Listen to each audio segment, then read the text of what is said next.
ये वाला जो तुम लोग को दिख रहा है, इसमें हम लोगों का फिनेंशियल ईयर बहुत सारा दिया हुआ है, पर एक चीज नोटिस करो, फिनेंशियल ईयर 2001 और 2002 से शुरू हुआ है, मतलब 1/4/2001 के पहले कोई इंडेक्सेशन नहीं था। तो इंडेक्सेशन का मतलब ये इंडेक्स नहीं था हम लोग के पास, ये स्टार्ट ही हुआ है 2001 से, 2000 मतलब 2001 से, 1/4/2001 से। तो उसके पहले का जो हम लोगों का फिनेंशियल ईयर है, उन सब में हम लोग 100 ले लेते हैं। इंडेक्सेशन तो मिलेगा पर 100 ले लेंगे, उसके पहले का कोई हम लोग के पास ये नहीं है, इंडेक्स नहीं है। पर उसके अलावा कोई अगर ईयर है तो ये इंडेक्स हम लोग यूज करते हैं। ये एग्जाम में हम लोग को दे देता है, 4-5 उठा के दे देता है, ये स्टूडेंट को डिसाइड करना पड़ता है कि कौन सा ले। तो यहाँ पे देखो हम लोग का परचेज ईयर कौन सा है, यहाँ पे हम लोग का परचेज ईयर है 2005। हम लोग कब खरीदे हैं इस एसेट को? हम लोग खरीदे थे 111/5 में, मतलब ये 2005-6 है। 2005-6 का हम लोगों के पास वो क्या है, इंडेक्स 117। और हम लोग बेचे कब है उसको? 1920 में। तो हम लोग देखो लास्ट में दिया हुआ है 1920 का 289, और 5-6 का दिया हुआ है 117। तो इसको हम लोग यूज करेंगे, ठीक है। इसके बाद इसको कैसे यूज करेंगे, ऊपर हमेशा रहता है 1920 का, नीचे रहता है जिस ईयर में परचेज किए हैं वो वाला।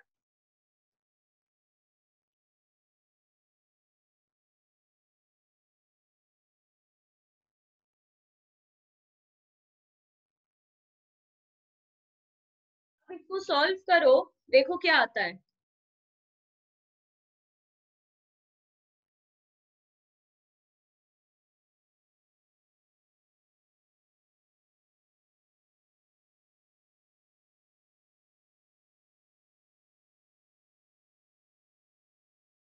हम लोग का ये आ रहा है, मतलब हम लोग भले उसको खरीदे हैं 6 लाख में, पर उसको इन्फ्लेट करके आज के डेट में लेकर आए हैं 14 लाख में। तो हम लोगों को ये अच्छा लग रहा है, हम लोग का ज्यादा लेस करने मिलेगा तो प्रॉफिट गिर जाएगा। इसके बाद और इसमें कुछ है नहीं, तो हम लोग क्या करेंगे, इसको इससे लेस कर देंगे, तो दोनों को ऐड करके पहले बाहर भेजेंगे।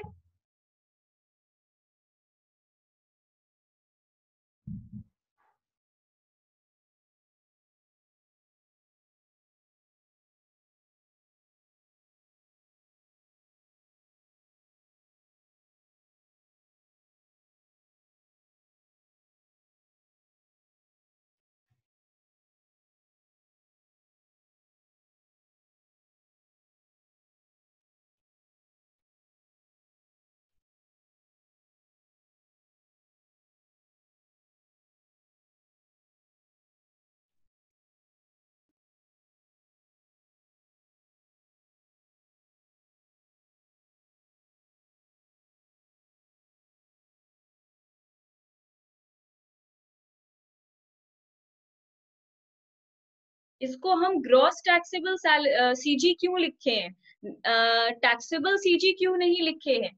क्योंकि एक सेक्शन है, सेक्शन 54, इसमें कुछ एग्जेम्पशन है।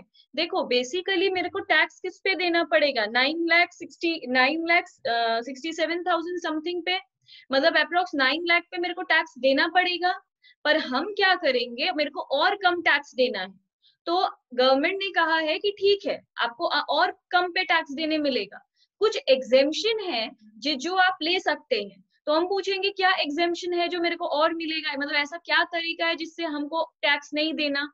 तो गवर्नमेंट बोलेगा आप एक काम करो, आप जब भी कोई घर सेल करते हो तो बदले में एक घर और खरीद लो। कब खरीद लो, कब तक खरीद ले, जिस दिन बेच रहे हो उसके 1 साल पहले ही खरीद लो, या जिस दिन बेच रहे हो उसके बेचने के 2 साल के अंदर एक नया घर खरीद लो। मतलब सेक्शन 54 में ऐसा लिखा गया है कि जिस दिन घर बेच रहे हैं उसके 1 साल पहले, बिफोर 1 ईयर ऑफ सेल, और after within 2 years of sale, बेचने के 2 साल के अंदर तक एक घर खरीद लो। अगर हम लोग घर बेचकर घर खरीद लेते हैं तो सेक्शन 54 में हम लोगों को एग्जेम्पशन मिल जाता है। कितने का exemption? Cost of the new house. तो यहाँ पर देखो, इसने एक घर खरीद लिया है, 31 मार्च 2020 में, मतलब ऑलमोस्ट 3 महीने के बाद ही एक घर खरीद लिया है, तो हम लोगों को 15 लाख का एग्जेम्पशन मिल जाएगा cost of the new house.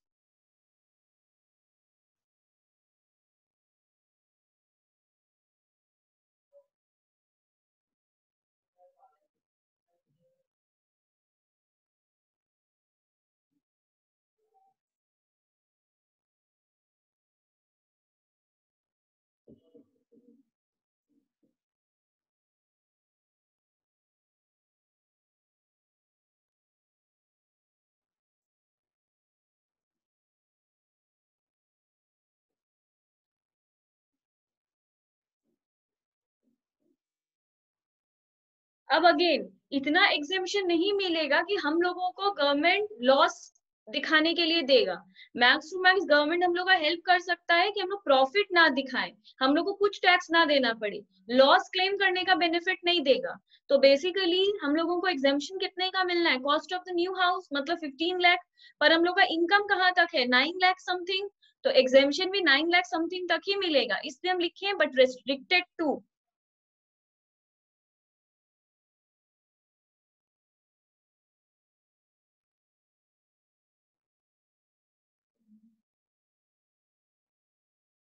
तो यहाँ पे हम लोगों का टैक्सेबल सीजी आया नील। अब देखो इलस्ट्रेशन 20, इसमें दिया है हम लोगों के पास दो चीज है, एक बिल्डिंग है एक शेयर्स है, दोनों ही कैपिटल एसेट है। डेट ऑफ परचेज क्या है, अभी सिर्फ बिल्डिंग को लेके बात कर रहे हैं, डेट ऑफ परचेज क्या है 15/8/2010 और डेट ऑफ सेल है 2019। तो लॉन्ग टर्म है, इतना क्लियर है क्योंकि ऑलमोस्ट 9 साल 10 साल हो गया है। कॉस्ट ऑफ एक्विजिशन है, जब खरीदे थे तो कितने में खरीदे थे, 7,27,500 और बेचे कितना में है आज, 16 लाख में। तो पहले बिल्डिंग को लेके आराम से सम कर लो।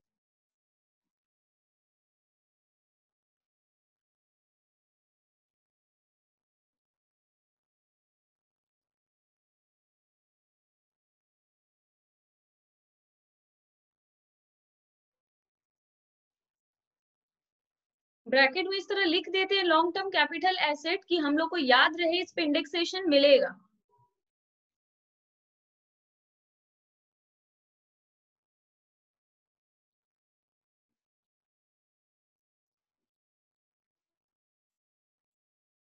इस पे इंडेक्स कॉस्ट ऑफ एक्विजिशन मिलेगा। तो हम क्यों, और तो इसका परचेज प्राइस कितना है, इसका परचेज प्राइस है हम लोगों का 7,27,500।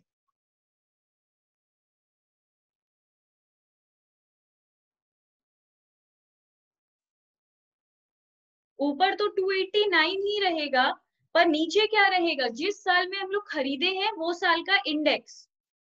तो हम लोग इसको खरीदे हैं 10/11 में, अगस्त है मतलब 10/11 में, तो 10/11 का जाके इंडेक्सेशन देखो, 10/11 का इंडेक्सेशन में हम लोग को दिखाई दे रहा है 167।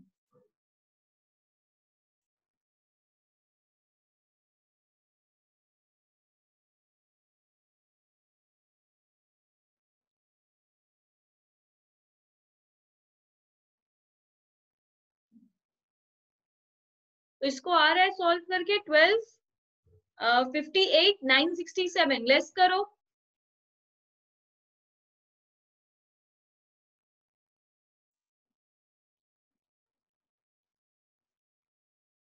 तो ये लेस करके आ रहा है 3,341,033। अब ये हो गया, अब हम लोग करेंगे शेयर्स का, शेयर्स भी एक कैपिटल एसेट है, पर फिर से हेडिंग देंगे इसके लिए शेयर्स, पर शेयर्स को हम लोग खरीदे कब थे 2012 में और बेच रहे हैं 2020 में, तो ये भी लॉन्ग टर्म ही है, तो इसके लिए भी स्टार्ट करेंगे।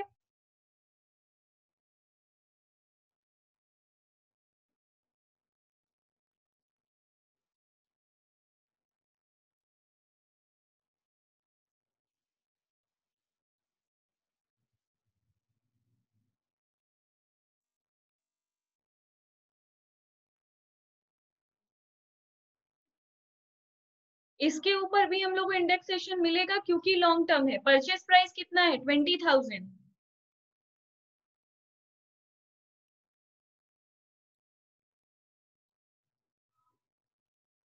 ऊपर रहेगा 289, और इसको हम लोगों ने सेल कब किया है, सॉरी परचेज कब किया है, इसको हम लोगों ने परचेज किया था 2012 में, मतलब 12-13 में। 12-13 का इंडेक्सेशन कितना है, 200।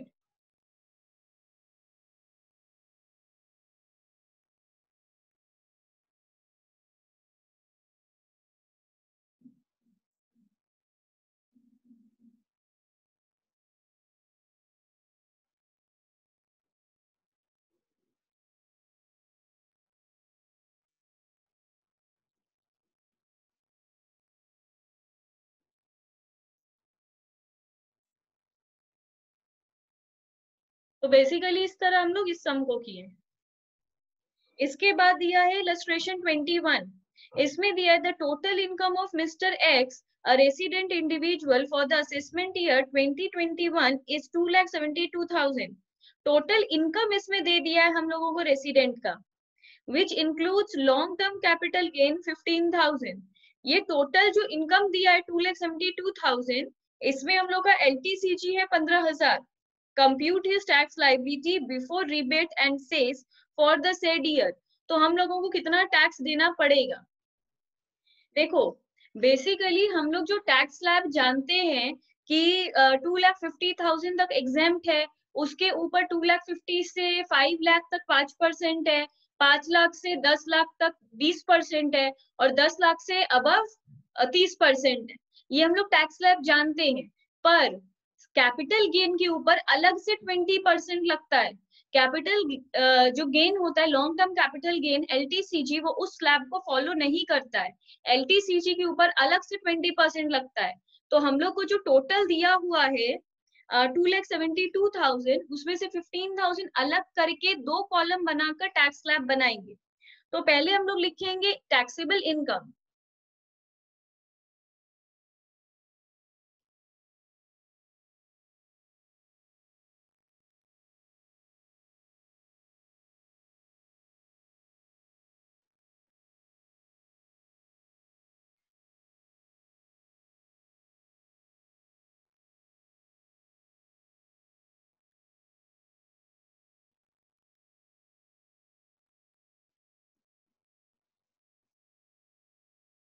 पहले इसको दो कॉलम में ब्रेक कर लो, एक 15,000 जो LTCG का कॉलम है, और एक ये जो बाकी सारा टोटल इनकम है। अब जो टैक्स स्लैब हम लोग कैलकुलेट करना सीखे हैं, वो टैक्स स्लैब हम लोग कैलकुलेट करेंगे सिर्फ ये 2,57,000 के लिए।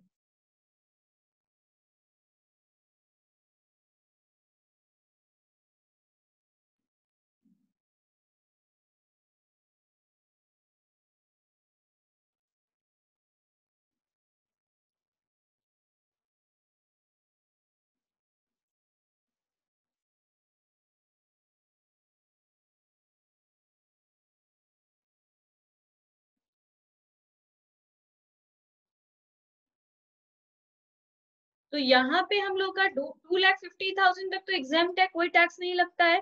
पर 2,50,000 से 2,57,000 तक कितना इनकम होता है, 57,000। तो 57 के ऊपर सिर्फ 5% लगेगा, दैट इज 2,850। पर जो LTCG है उसके ऊपर फ्लैट 20% टैक्स लग जाएगा। मैम 7,000 होगा ना? 57,000 इंटू 5%। नहीं नहीं मैम, 2,50,000 से 2,57,000 सिर्फ 7,000 हो रहा है तो। ओ अच्छा।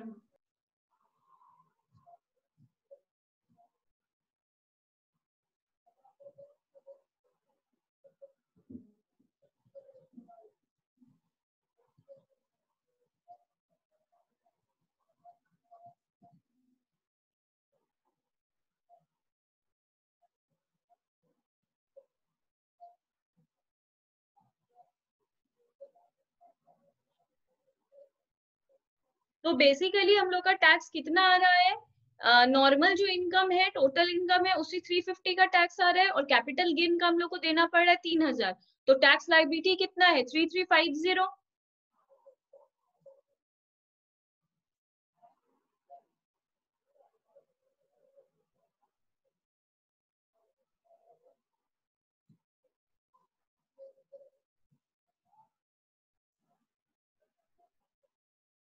तो इस तरह टैक्स लाइबिलिटी आ गया। रिबेट और सेस पे ध्यान क्यों नहीं दिए, क्योंकि सम बोल रहा है कि बिफोर रिबेट एंड सेस, तो इसलिए उसको इग्नोर करके सिर्फ टैक्स लाइबिलिटी दिखाए हैं।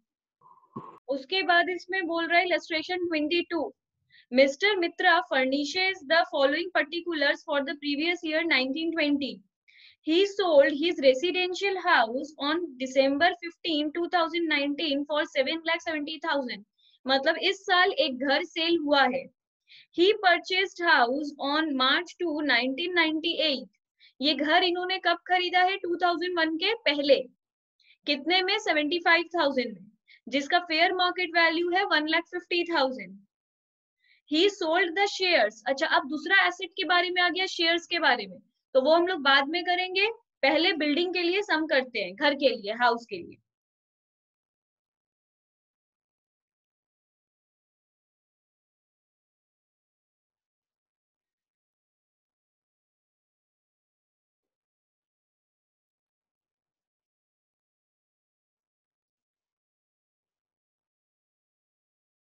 पहले टॉप के ऊपर लिख देंगे रेसिडेंशियल हाउस, उसके बाद ब्रैकेट में लिख देंगे long term capital asset. Exam में कोई शॉर्ट फॉर्म यूज नहीं करेंगे, फुल फॉर्म लिखना होगा। रेसिडेंशियल हाउस, ब्रैकेट में लॉन्ग टर्म कैपिटल एसेट, इसके बाद फुल वैल्यू ऑफ कंसिडरेशन।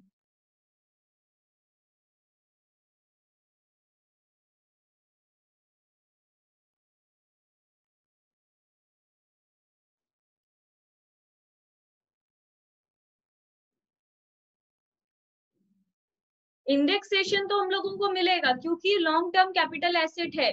जब भी लॉन्ग टर्म कैपिटल एसेट होता है इंडेक्सेशन मिलेगा, ये श्योर है। पर यहाँ पे कॉस्ट प्राइस कितना पकड़ेंगे?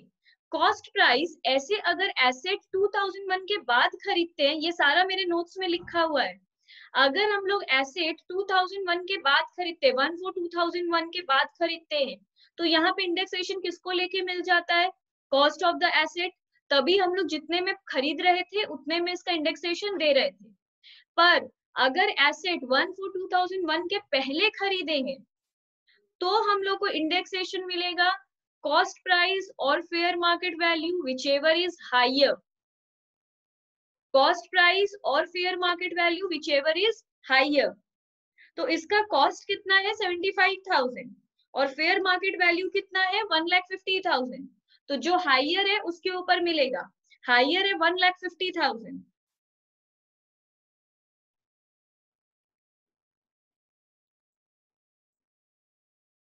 अब ऊपर तो 289 लिखते हैं इस ईयर का इंडेक्स, पर बेस में क्या लिखेंगे? बेस में 100 लिख देंगे, क्योंकि 2001 के पहले का कोई इंडेक्सेशन है ही नहीं, नहीं है तो अपने आप 100 ले लेंगे।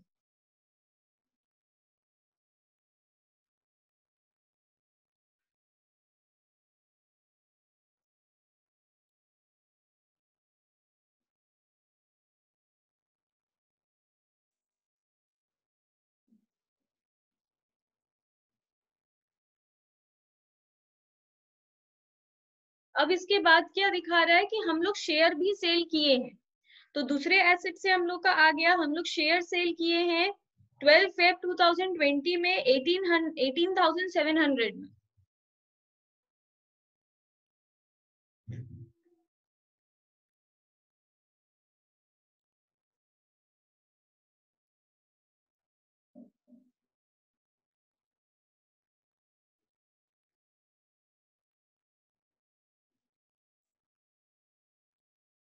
Eighteen thousand seven hundred purchase कब किए थे? 2019 मार्च में, मतलब 12 महीना हो चुका है।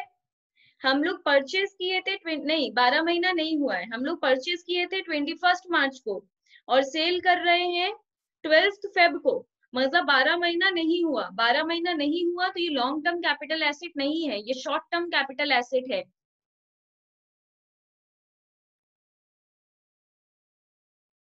और इसका डिसएडवांटेज क्या होगा? इसके ऊपर इंडेक्सेशन नहीं मिलेगा। तो हम लोग ये खरीदे कितने में थे? 15,300, सीधे 15,300 लेस करने मिलेगा।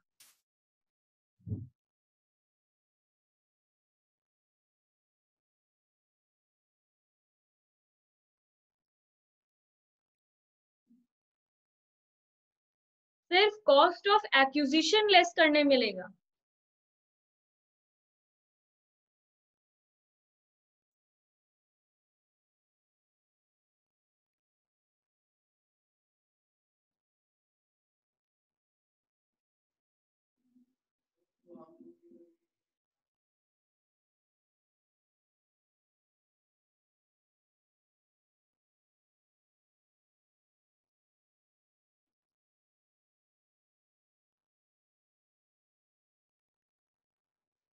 इसको अलग अलग क्यों लिखना पड़ा, क्यों ऐड नहीं कर पाए?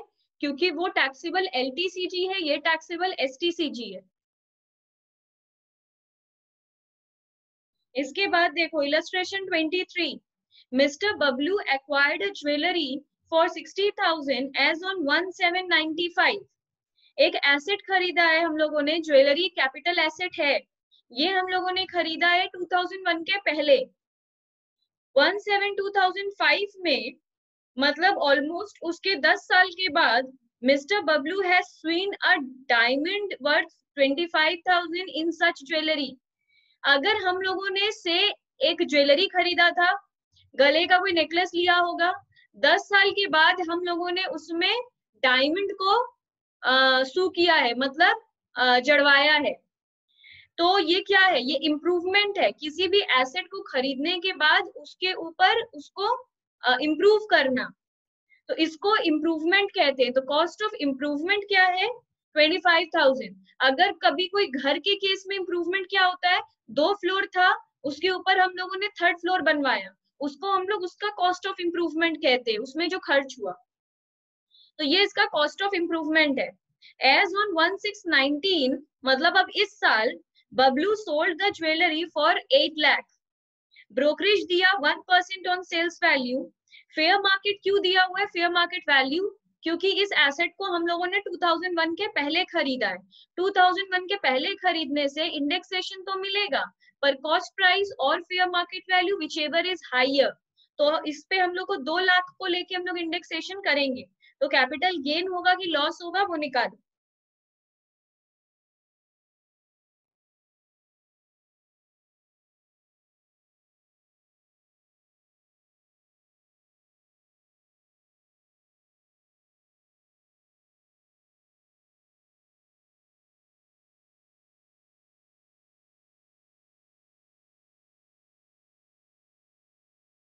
फुल वैल्यू ऑफ कंसीडरेशन है 8 लाख, पर हम लोग को लेस पहले ब्रोकरेज भी लेस करेंगे।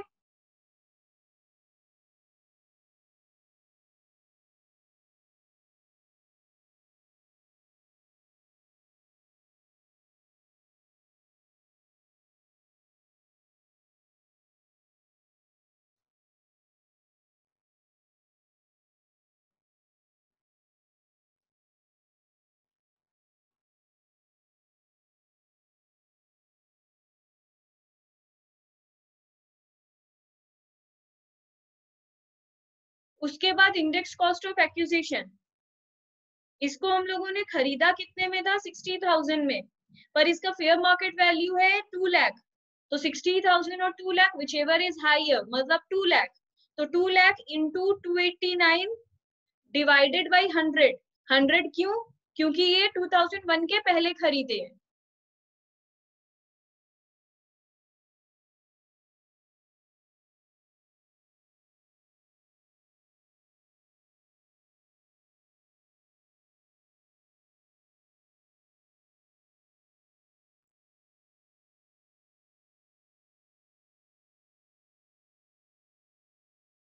और इंडेक्सेशन हम लोग को इम्प्रूवमेंट के ऊपर भी मिलता है।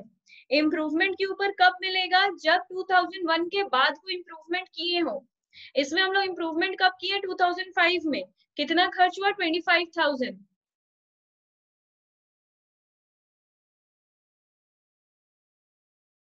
ऊपर हमेशा 289 आएगा जिस ईयर में हम लोग सेल करते हैं, मतलब ये साल। पर इसको हम लोग किए कौन से ईयर में थे? 2005-6। तो जाके 5-6 का इंडेक्स देखो, 5-6 के इंडेक्सेशन में 117 है।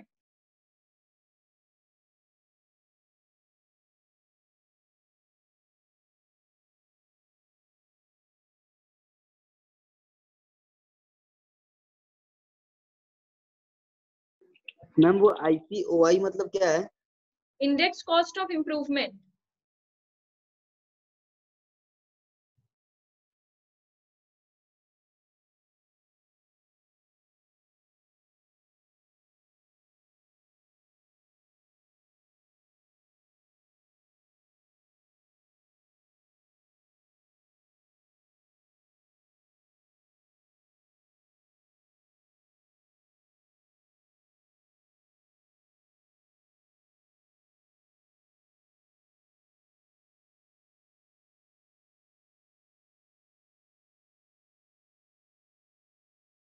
ये हम लोग का आ गया टैक्सेबल एलटीसीजी, जो कि है 152248।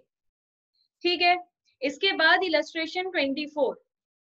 तो इसमें बोल रहा है कि हम लोगों का ये कितना आया, ये ग्रॉस टैक्सेबल सीजी है।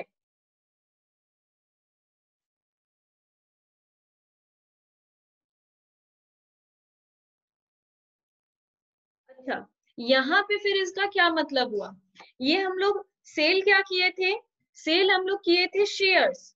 शेयर्स सेल करके हम लोग क्या खरीद लिए, रेसिडेंशियल हाउस। तो एक और सेक्शन है 54F।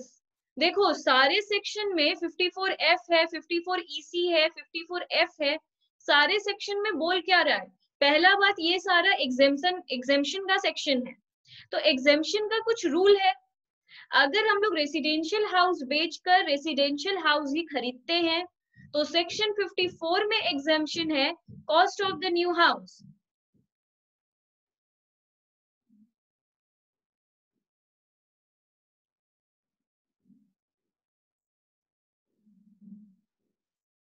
तो ये रूल है, अगर घर बेचकर घर ही खरीदते हैं तो सेक्शन 54 में एग्जेम्पशन है, पर कोई भी लॉन्ग टर्म कैपिटल एसेट बेचकर,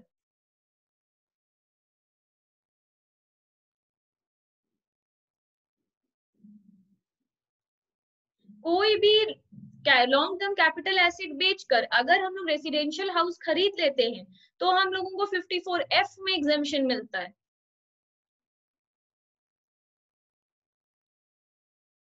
तो यहाँ पर हम लोग क्या किए हैं, ये याद रखना होगा, जब भी कुछ परचेज करेंगे ना तो याद रखना कि उसका कोई सेक्शन है या नहीं। तो यहाँ पे हम लोगों ने बेचा है शेयर्स, जो कि लॉन्ग टर्म कैपिटल एसेट है, इसको बेच के हम लोगों ने खरीद लिया है एक न्यू हाउस, रेसिडेंशियल हाउस। तो दिमाग में आना चाहिए, शेयर्स बेचकर रेसिडेंशियल हाउस खरीदे हैं तो एग्जेम्पशन मिलेगा, पर सेक्शन 54F में मिलेगा। कितना मिलेगा,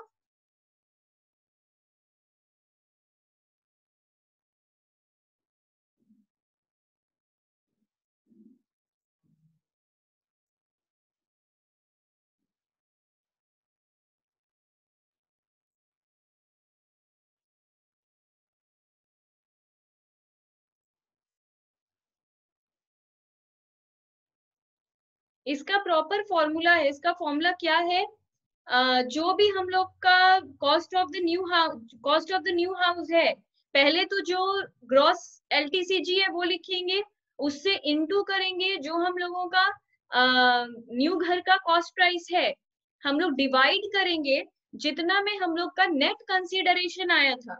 नेट कंसीडरेशन का मतलब हम लोगों ने इसे बेचा है 4,60,000 में, और 4,60,000 के बाद हम लोग का एक्सपेंस लगा है 4,500 का, तो अल्टीमेटली हम लोग के हाथ में कितना आया, 4,60,000 माइनस 4,500, तो वो 4,550।